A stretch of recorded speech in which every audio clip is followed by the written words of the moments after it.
Good morning, good afternoon, good evening. That is Jack. I am Conrad. This is the 45 reactions to what happened in week 4. And boy, did a lot happen. First up, Man United and Spurs. We build this as the Mourinho Bowl, but it's really turned out to be a tale of two Harrys. Man United start out in classic Man United fashion. Penalty within 30 seconds, dispatched neatly by Bruno Fernandes. Spurs equalized 2 minutes later through some terrible, truly spectacular defending by Man United, specifically Harry Maguire, 2 bad headers, and then pretty much tackling Shaw in the box, allowing Ndombele to score. Then 7-minute mark, Kane catches United out, feeds Son for the go-ahead. That's the 5th assist for Kane to Son. It didn't get better for United. Ole and Woodward looking on expressionless. Meanwhile, Mourinho's got a bit of a wry smile on his face. Yeah, exactly. That was a fascinating match. The red card on Anthony Martial was classic Eric Lamela. You hate him if he's on the opposition. You love him if he's on your team. By the letter of the law, that was a red card. And at the end of the day, when you go down 3 as you did, or 2 goals when you did subsequently after the red card, it was just no coming back from Manchester United.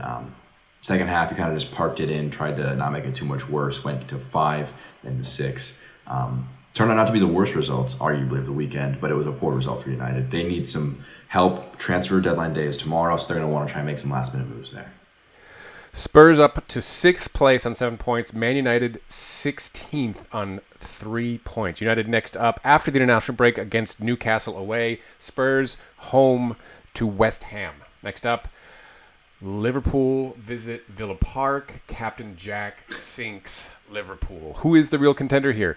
Misery loves company, so United supporters will no doubt take some satisfaction out of seeing their rivals Liverpool get absolutely embarrassed by Aston Villa. The worst ever defeat by a defending champion. First time ever conceding 7 for a defending champion. No Alisson. Adrian gifting Villa the opener.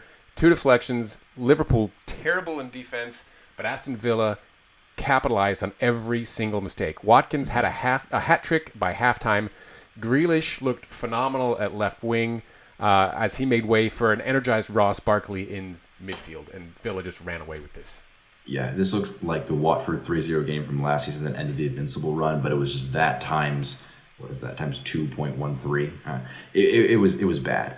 I think that for Liverpool, they just could not get out of their own way after they initially gave up that chance. Adrian with the mistake to Watkins, got the opening goal there. So from that point, Liverpool never recovered. Klopp admitted that they didn't fix that. Liverpool will be devastated by this result, awful to lose by 5 goals. It's only 1 match. Season isn't over yet. It's the 4th match of the season. They'll know that better than anyone, that a title-winning campaign is a long season. For Villa, we mentioned it before the match. This could be a statement win. This was a really huge statement win.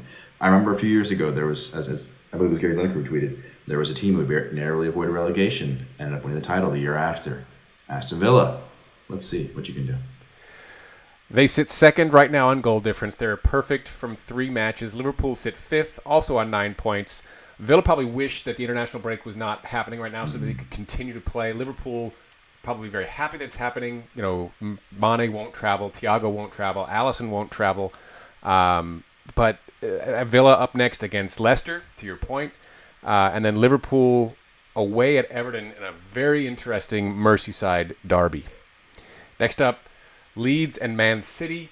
Villa and Spurs had all the goals, so there was not much left for Bielsa and Guardiola here. So as a draw, matchup of student and teacher. Teacher expected to be the clear underdog, but Leeds played really well. City continued to struggle to find some form. Ruben Diaz goes immediately to pair Laporte in the center of defense.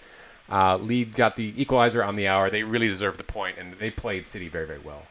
Yeah, Leeds had another very good performance this time compared to the 4-3 loss against Liverpool at Anfield. This time hosting Man City, another great team. They got the result. Benefiting from a calamitous error from Ederson, kind of just palming the ball into the feet of Rodrigo. But I think that ultimately what Leeds showed is they have the ability to go toe-to-toe with clubs and actually get points this time.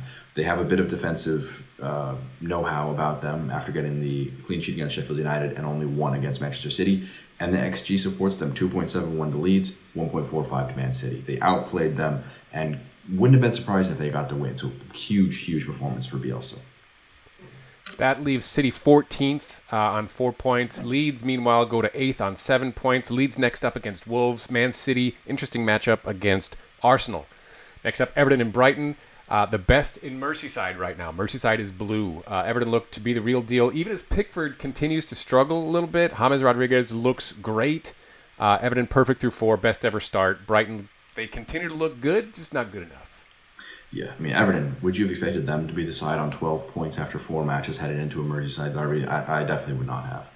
They have had a phenomenal start to the season. They're clicking and they are performing well above where they, I think, would be expected to, both in terms of our expectations as well as the stats. XG for them significantly higher than what should be happening, I guess. And they're going to continue riding this luck. Same thing with Villa. They don't want this break right now. They want to keep this form going. Big question for them after the break: can you continue it against Liverpool? Arguably the best team in England, one of the best in the world. And Brighton had a good performance, close in the XG, but again, clinical. You got to be a bit more clinical to come up with a victory in matches like teams against Everton.